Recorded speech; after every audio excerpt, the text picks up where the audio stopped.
गणपति बप्पा का सुमिरन क्यों करते हैं लोग?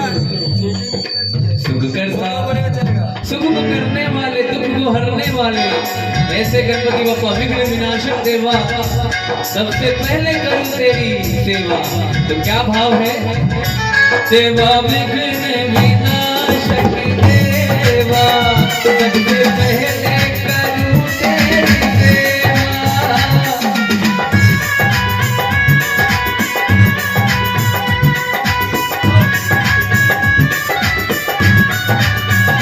सारे जग में है आनंद छाया, बोलो जय जय गजानन देवा।